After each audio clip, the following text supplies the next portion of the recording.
Hey, I know it's soon. There is a reason for this. I know some of you wouldn't, if you ever watch it, if anybody ever watches it, you might not understand it. It's not for me to try to explain why, but there is a reason for this.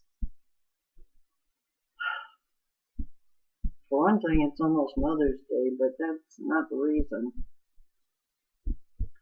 Funny how I'd be doing this right around Mother's Day, isn't it? Because I'm telling you about my tragedies, but yet not tragedies. They turned out to be good, didn't they? Or somewhat good. And this is The World According to Steph, Chapter 50, Spiritual Foundations, Chapter 53, Part 2. Now, in the meantime, while this was all processing, two things I got in the mail. You brighten the world with love you give others. This came in the mail from a good friend of mine in Kansas City.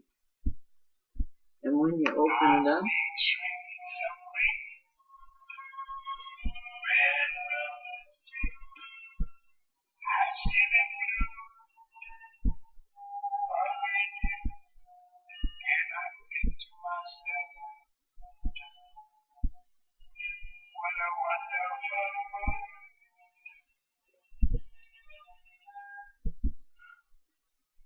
beautiful, isn't it? Just beautiful. I left some wonderful friends. Here's her son, her youngest. She's a little bit younger than me, but we became very good friends. And she lost her son too. So that brought us even closer because she understood when my baby died or passed on. Her son had passed on from an accidental bullet wound a year and a half before my child. And I was there for her when hers passed on. It was difficult with my back and everything, my neck, but I did it because I couldn't not do it. She was my best friend, and I needed to. And she sent me this for Mother's Day. And here's something that I get, second year I've gotten it now. This is, I have Fort Stewart right around the bend from me. And it's, here's the access pass to get in. Okay. And the Deputy Commanding General, Rear, 3rd Infantry Division, cordially invites you to attend a candlelight vigil service honoring our fallen soldiers on Thursday, the 23rd of May, at 11 o'clock in the morning, Main Post Chapel, Fort Stewart, Georgia.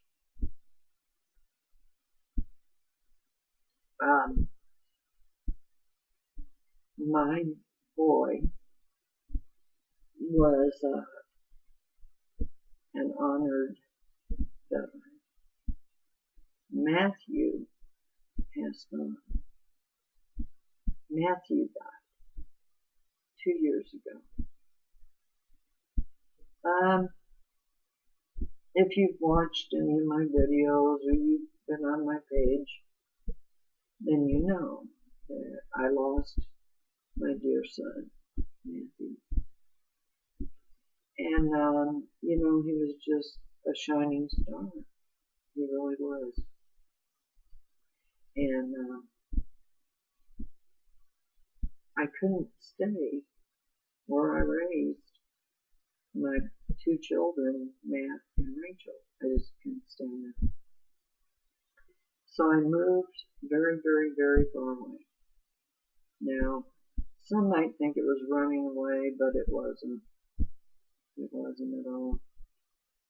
And as it turned out, things just kind of disintegrated around here. My parents left a year later. That was a nightmare. And had I been up there during all of that, it just would have been horrible. Just horrible. I don't think I could have handled it at all.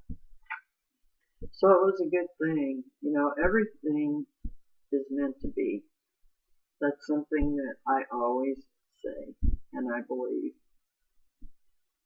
And everything is as it should be. As long as we don't interfere, right? It's when we interfere that things really go haywire. Believe me, I've seen it and I've done it plenty of times.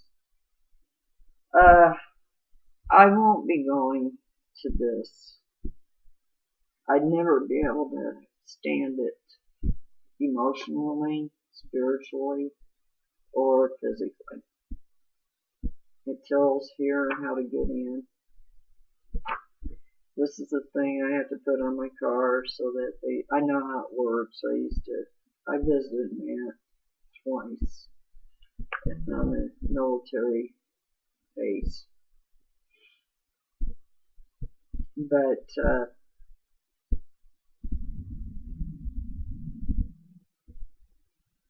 I can't take it.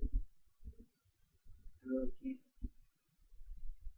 Now, if you go to my website or my YouTube site, you'll see the honor thing that I did for my child. The cemetery is, I made sure he had the best that anybody could have, okay? Because he deserved it. He was one of the best soldiers they probably had. And I'm not just saying that, they said that. They told me. I didn't even know it till he passed. He was so humble. I never knew what a good soldier my child was. By the way, my child had cerebral palsy. They never knew it. He had learned early on in his earliest ages, he wanted to be like Superman. He wanted to be, we took him to Star Wars. He loved Star Wars. Oh my goodness. He was just a little boy and he loved Star Wars. And we knew every Christmas what to get Matt because we knew what his favorite stuff was. Rachel, that was another situation. But anyway, I love my daughter. She gave me 3 grandchildren, 3 grandgirls. So I didn't get a grandson, but that's okay. I'm fine with that. And for a while there, I used to hope that Matt would get married again. And he was married once. And I used to hope that he would go down that road again and pop out another one, or pop out one of his own. And I knew he'd be a great daddy. I just knew it. Well, he didn't have a child, but he had a dog, and he loved that dog, let me tell you. And last time I saw Matt, he brought the dog with him. And it was difficult for me because it was in the middle of winter, and it was hard to have the dog, inside the house all the time. It was just difficult, but I tried to get through it. And there were moments that it was a Christmas visit, but it turned out very late into the year. And it was the same year that Matt went overseas to Afghanistan. And but that was the last time I ever saw my son alive.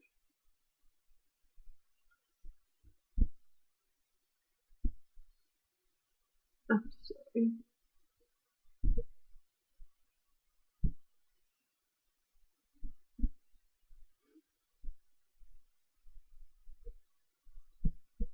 Anyway, I'm not going to stop this. I'm going to go on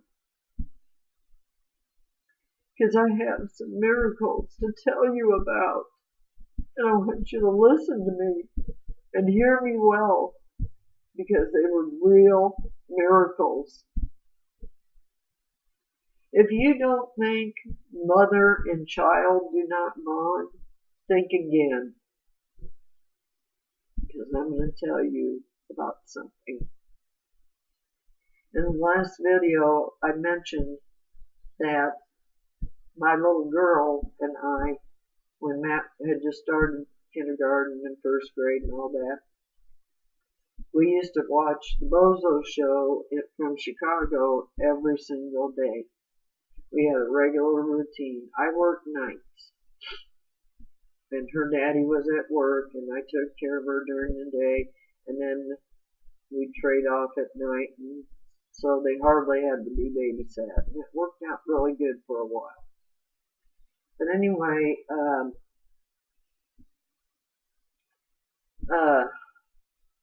every day watched Bozo Show. I was sure that my little boy, my first little boy, was on there. I was just sure. You know, I think I even told Rachel that she had a brother, but she was so young, she wouldn't have remembered. So, anyway,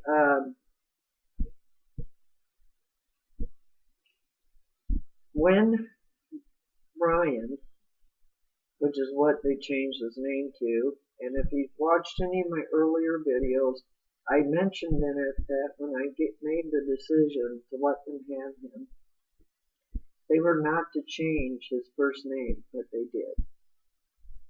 And they gave him like 4 different names. I mean, it was unbelievable. And I know where it came from, the Catholic Church. I think I had a bunch of names too, but my family became atheists, so they didn't care. The middle name they care about, okay? But the rest of them, they could care less. My father was probably an atheist during the whole time he was married to my mother anyway. And my mother joined the Catholic Church because of my dad, alright?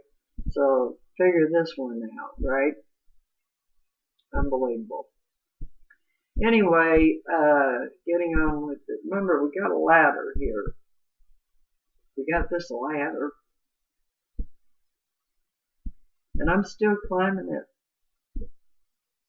Till maybe even after I'm dead, I'll be climbing it. Okay? I think we all have our own ladders that we're climbing right now. And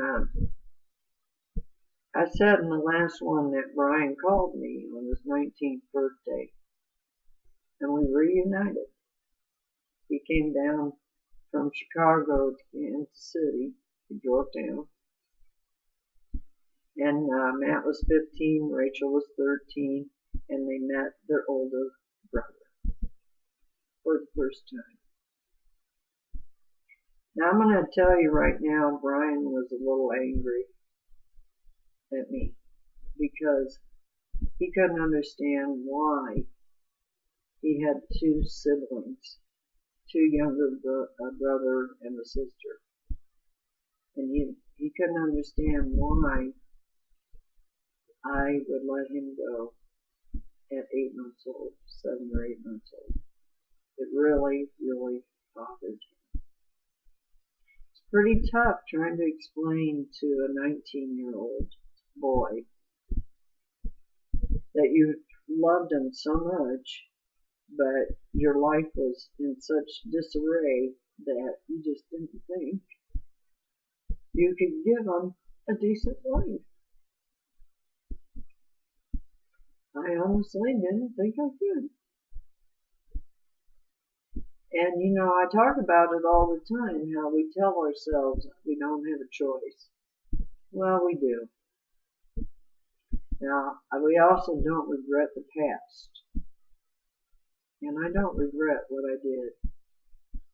I did it for all the right reasons, tough as they were. I did it for the right reasons. I wanted my children to have decent lives, no, not people beating them up, not being abused, having nice clothing, having nice families, knowing all the relatives, going to see them, being in a good family. That's what I wanted all my children. And they all did. They really all did. Now, my family was a bit different than the one that Brian grew up in, but still had it. Well, Brian showed up and we got to know each other, and it took a while for us to really get to know each other, okay? But one night, we were up until, well, several nights we were up until 4 and 5 o'clock in the morning talking about what happened, what his life was all about, what had happened during his life, which I felt like I only got little bits and pieces of. I never really got the whole story. But here's something that he did share with me.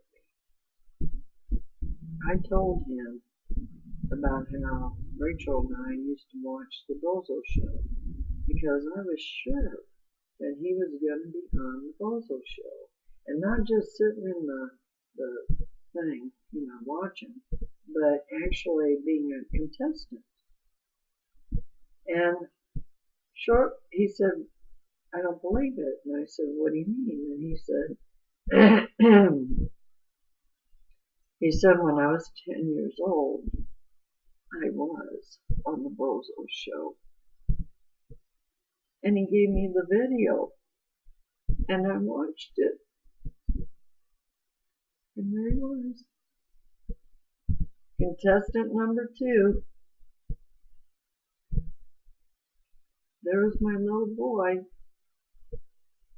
And he had that smirky look on his face. It reminded me of my brother Patrick. Almost like, oh, I didn't want this. That kind of look. But, that runs in my family. My whole family's kind of that way. I don't know where we all got it from. But anyway, that was one miracle right there. And then he told me a bunch of stuff that I can't believe he would even know. How he would even know it. Things that when I had him as a baby, and when he used to be over at my parents' house with my brothers and sisters. He was a baby, but he knew about this stuff. And nobody told him.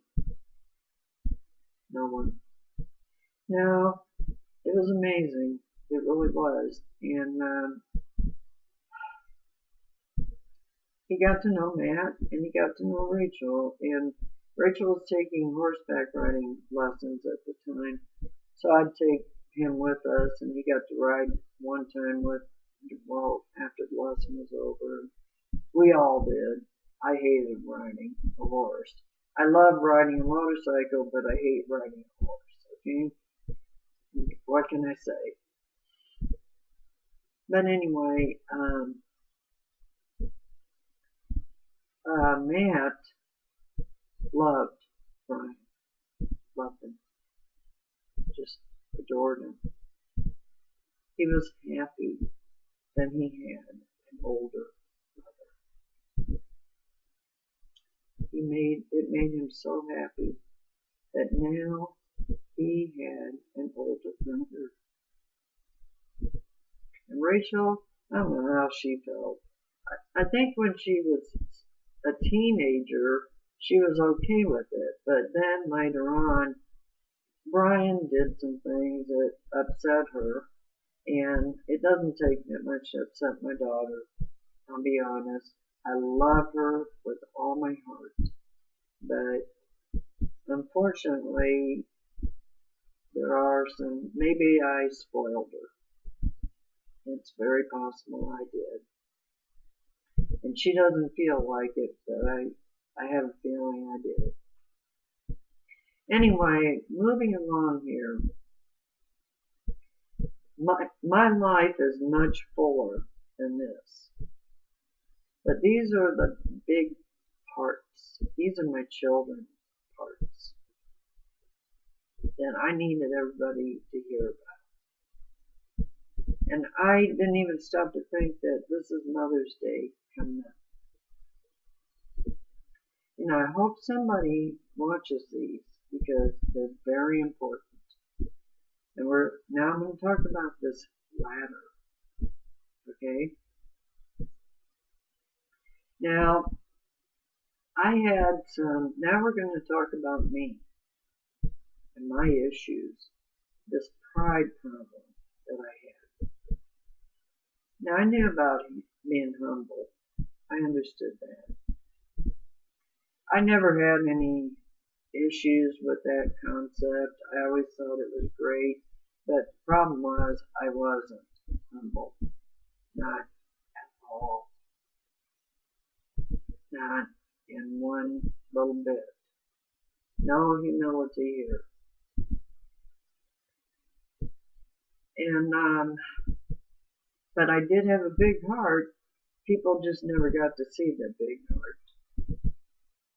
The only people who saw that big heart were people who really loved me. My last husband, his last name was Russell, obviously.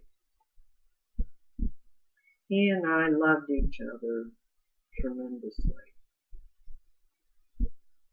Absolutely tremendously.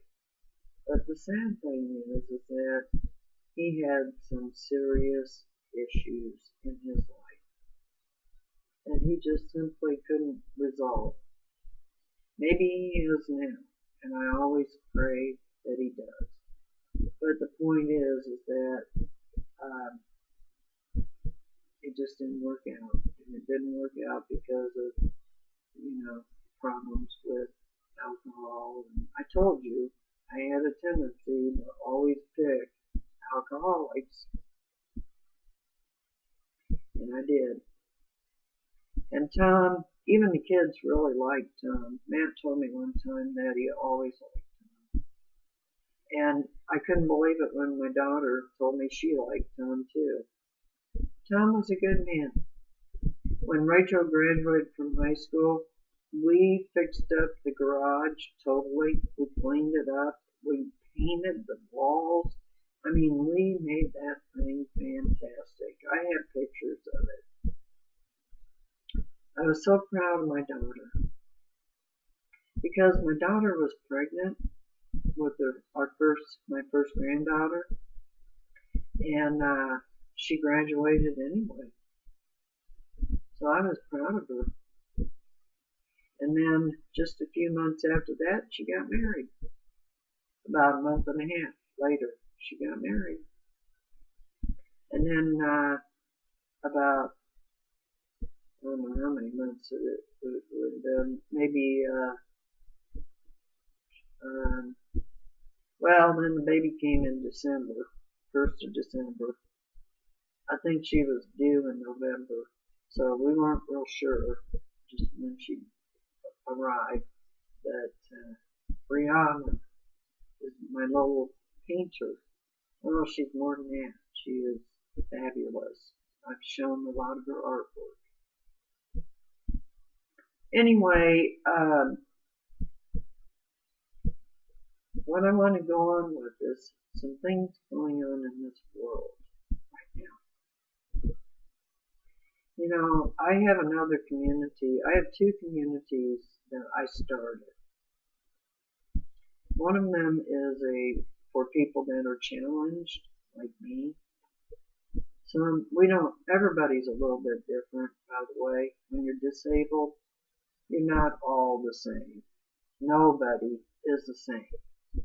So please keep that in mind.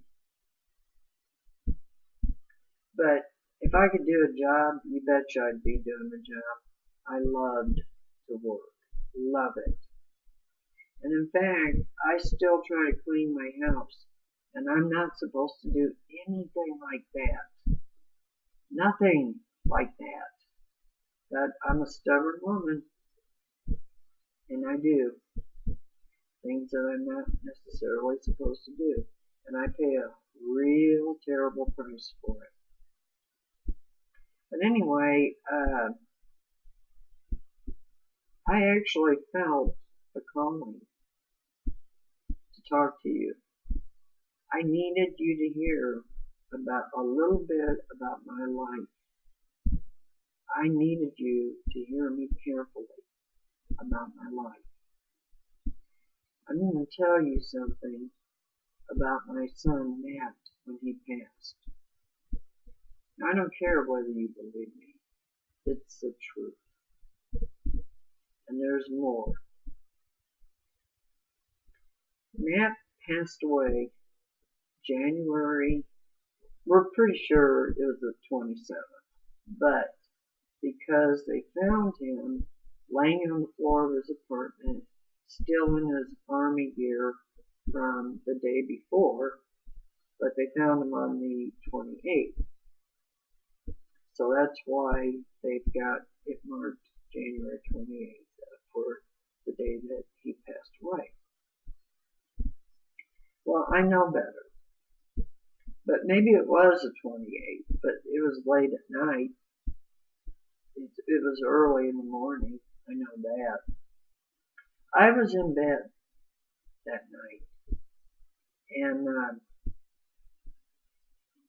I think everything was okay. And then all of a sudden, I wasn't asleep yet, and all of a sudden, I felt like I had somebody actually laying on top of me. It was the heaviest, it felt so heavy. Now my son was 6'2". We don't know for sure. He could have been 6'3". He was real tall. And he was big. He was a very big young man. Okay? Took a lot, just like my daughter, they took after the Norwegian side of their family.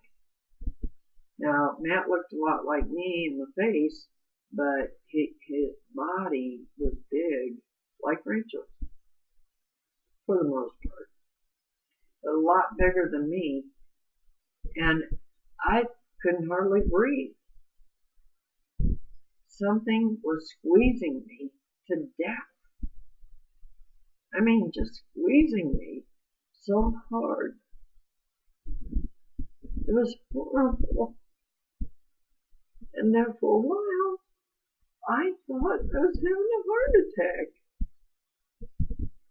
I really didn't know what was going on. Well, then the next day, I felt sick the whole day. I really did. It was a horrible day. And I didn't know why. I just felt sick. And that late that afternoon, knock, knock, knock. The snow, it was terrible that year. Oh my God. I mean, it wasn't as bad as it was this year for all of them, but it was bad. In 2011, it was just terrible. Horrible. But I heard the knock, knock, knock. And I had a condo, and I used my cane, dragged myself over there, and looked out the window, and I saw the army people, and I knew immediately. And when they came in, and they told me that they had found my child that morning at 9:18 in the morning, I fell, and they caught me. They sat with me while I called my parents. My mother screamed the whole night. Just screamed, my dad told me.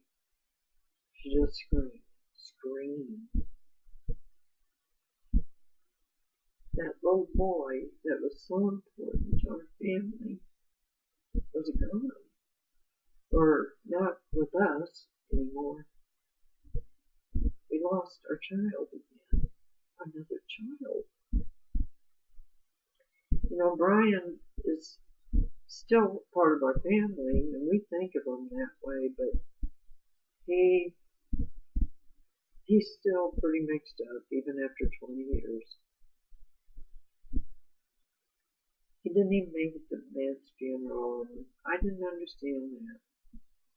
But he told me later that how sorry he was and how horrible this affected him too, and he was going through his own issues with it.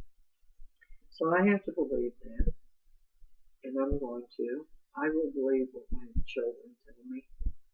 I'll believe what you tell me. Even if you lie, it doesn't matter. It's you're the one who'll suffer from it, not me. But anyway, so I'm on this ladder, and now I have a really big tragedy. Really, really big. And,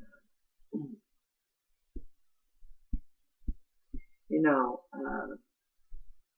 all my life, I've had what I call a gift.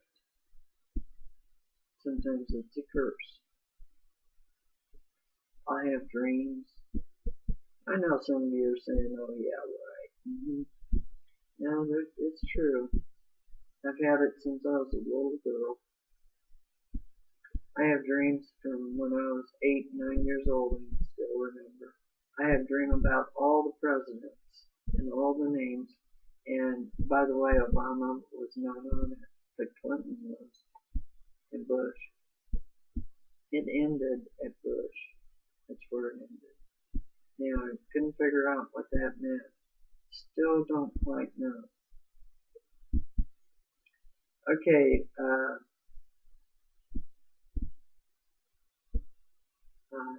my son, Brian, after I moved here to Georgia, he called me on my cell phone. And we talked for a while. And he told me that he had been seeing Matt in Matt's khakis from like when he was in Afghanistan. See, that's where Matt got hurt. Real bad. I mean, real bad. But Matt never made a big deal out of being hurt. In fact, when Matt was a little baby and they gave him shots, they'd always say, hold the baby because he'll be crying. No, Matt never cried. Never cried. There was a couple times I tried to spank Matt when he was about 10, 11 years old. He laughed at me. I mean, he literally laughed at me. So I knew right then and there, okay, forget that idea, you know. And what was I doing that anyway? I mean, I don't know why I even did it. By spanking, I don't mean beating either. I was using my hand. So, how hard can that be, huh? So I had to find some different way to punish him. And I found it. If he sat in his room long enough without all of his video games and all of his other stuff, he didn't like that. After a while, it'd be, Mom, can we talk? That's how I'd be. My man would always do that. But anyway, I'm still on this ladder.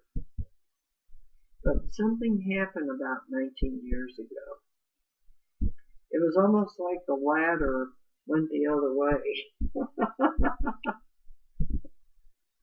and hit a different kind of wall. Actually, it wasn't even a wall. It was like a curtain that opened up,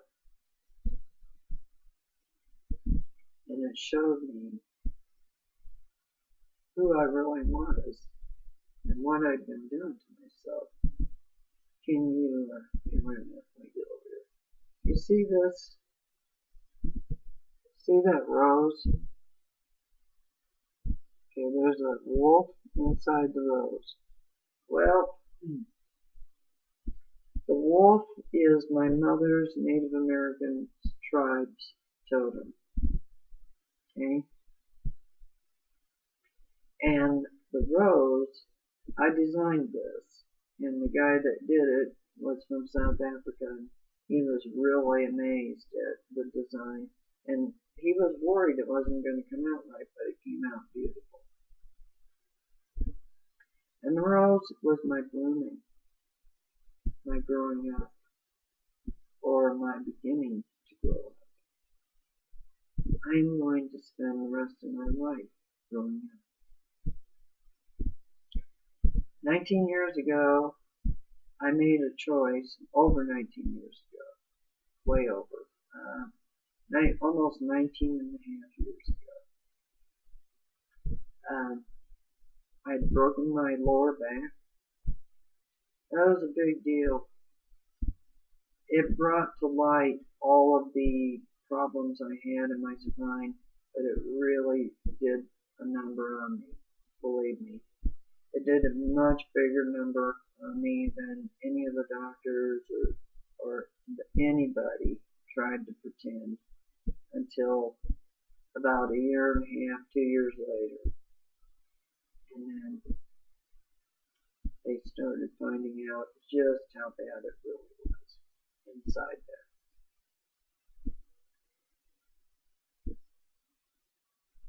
You know, as we go along that ladder, we learn different things. And 19 years ago on that ladder, I must have been running up that ladder because I was learning so many things. It was unbelievable. And here's what made it possible for me to learn those things. I got rid of the pride. I listened, paid attention. I believed. I knew that there was something in this world much bigger than me. Much bigger. See, all those dreams that I had, and you know, I had a dream one time that was really bad. I mean, a good friend of my ex-husband was hurt driving our car. I dreamt the whole thing before we ever knew about it. And I woke up in a horrible sweat. Sure enough, that's what happened. And today, sometimes I know when people are sick, when they're really, really ill, and I don't know how. I just know it. And down here, I've met a few people that turned out that they were very, very ill. And I somehow knew it ahead of time. So I asked them, one of them in particular, just to open up the topic to see if they were aware that maybe they needed to go to the doctor. And I just asked them if they had some of their own challenges, like I did. Well, as it turned out, about a month and a half after I did that, they were in an ambulance going to the hospital, and sure enough, they had some huge things on. I think she's doing fine today, but she's finally got things under control. But if she had let it go, she might have been dead. You know, I want to talk to you about in this ladder, as I was running up these, rungs of, the ladder steps. I call them rungs, but whatever they are, the ladder steps. I was learning stuff so fast I couldn't keep a lot of it in this noggin. Okay, so I had these couple of notebooks that I made huge amounts of notes about it. And one thing that I remember was we talked about fear. I learned about fear. And fear, oh my goodness, if we let fear take control of us, it will destroy us and everyone around us. It will totally destroy all of us. You have to ask yourself, when you're feeling fear, what am I afraid of? And why? It's a process, really. And I have a saying for the word fear. It's false evidence appearing real. If you live one day at a time, and if you figure a few of those days you just don't feel right, and you lay down and relax, you'll probably be alright. Maybe you just take it easy instead of just going. Or maybe you got to get up off your butt and get a move on. I don't know which one it is for you. But I'm going to tell you something. I see a lot of stuff online. And frankly, a lot of that stuff, it makes you wonder when the people put it on there. Does anyone truly, they read it. And then they go, plus.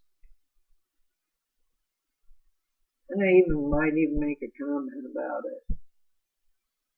And then the next day they're screaming at somebody. And they're being mean to someone.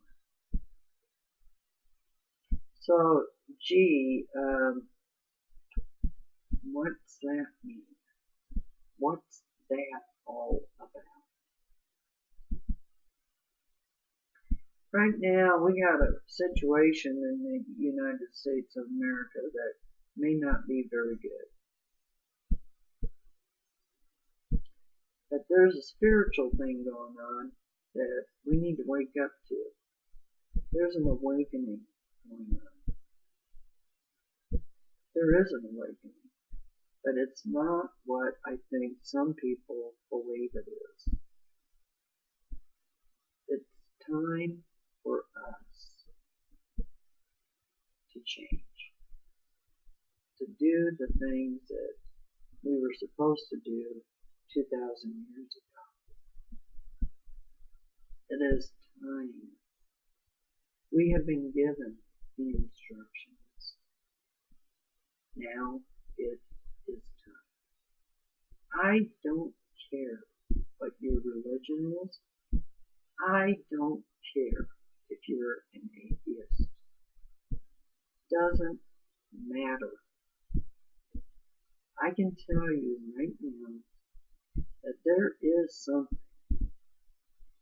I call it my creator. I don't care what you call it. I just don't. All I ask is that you honor and respect me. That's all I ask. And I will honor and respect you. I will never try to hurt you. I promise you that. I will never attack your values. Never. I don't care what you believe in, what your God, what you name your God. I don't mind that you call your God Allah. That's great. That's wonderful. Now, I have read a lot of the Quran, and I'm not done.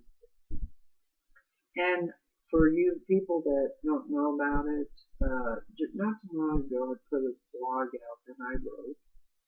I research everything I write. Everything.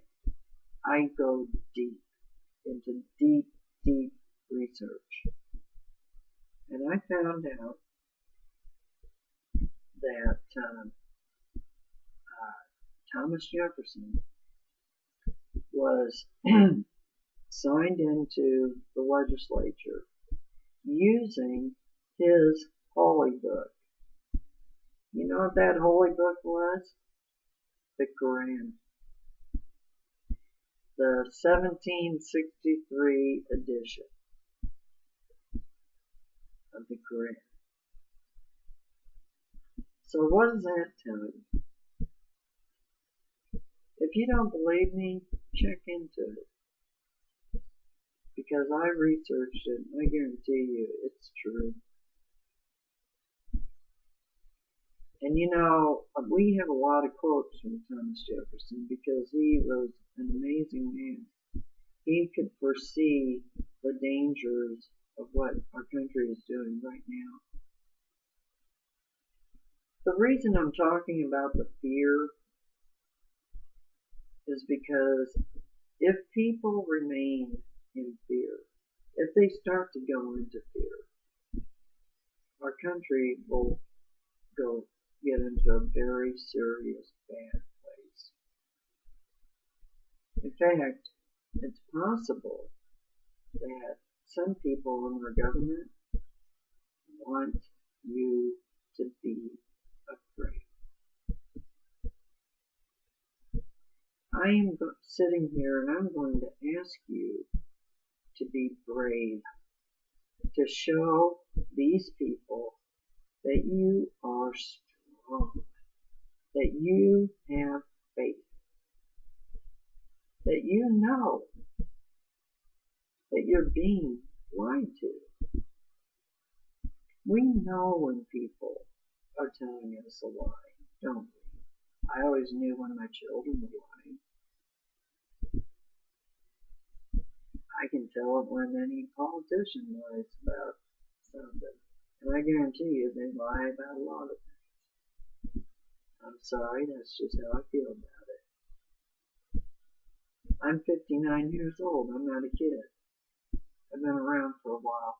And I've watched a lot of you get into our government. And I've seen how you do it. I wrote about 4 blogs talking about democracy and our country. But not too many people read them. And that's okay. But if you want to read them again, all you have to do is ask me. I'll pull them back down again. Every now and then I do anyway. But what I want you to know is that, you know, fear is exactly what these people want you to be in. That's exactly what they want. And what you need to do, what I would recommend that you do, I suggest, because I can't tell anybody what to do, but I can suggest, as I've gone up this ladder, I've been learning quite a bit. All the research I've been doing has really opened up my eyes too. I've been racing up this ladder of late. I mean racing up it. And I've been learning a lot of things that are going on right under our noses that our government is doing. And it's not just our government. It's a bunch of governments. And it's also something the United Nations is part of. And I would love for them to tell me directly to my face that that is not true. Because I live right by Fort Stewart. And one day, I tried to get a picture of the chemtrails that were right above my head. And then, I know what I can't think of it right now, but they had one of those special planes out. It was out. I was going to take a picture of that, but I was busy driving. There's no way I could pull over and get a picture. But I know I got pictures of the chemtrails. Well, guess what? My phone went beep, and I had to literally reboot it on Monday. So I lost a bunch of pictures. Now that's kind of funny, isn't it? Isn't it? When you think about it.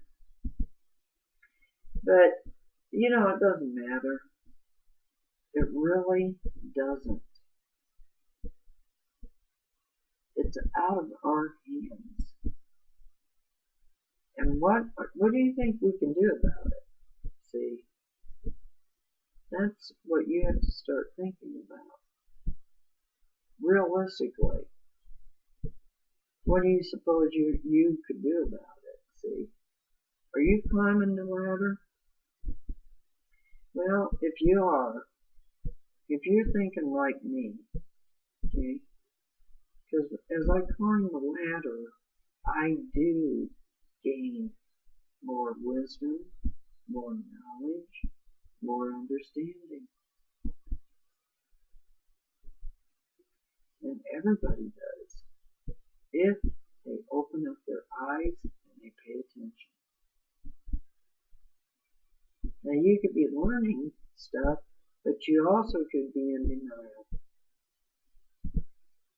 And I know a lot of people that are my children's ages that are in denial. They want everything to be hunky-dory, A-okay, the way that the mommies and daddies, and we were the mommies and daddies, promised them it would be. Well, we did something stupid. We didn't pay attention when certain things happened in our country. And we let the media do some things too. They try to scare people. They really do. I've read a lot of stuff that's just throw it in the garbage time. You have got to listen to me. This fear is a terrible, terrible thing.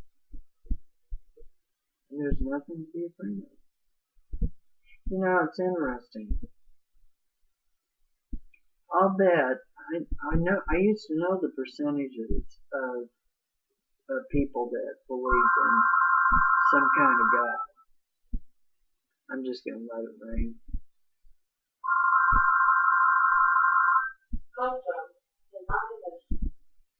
Yeah, I don't answer those. Would you? It might be the government calling me right now. Anyway, oh yeah, there we go. Now it's going to do that. Okay. Oh shit, they're actually going to leave me a message. Oh my goodness. Oh my goodness. Hey, what time is it? Oh, you know what? I gotta go anyway. We're going to talk more about this, but I want you to think about this fear stuff. Okay? Think about it. I got some messages, and they weren't for me, that I needed to do these videos now. Right now. So, please pay attention. Please. Thank you.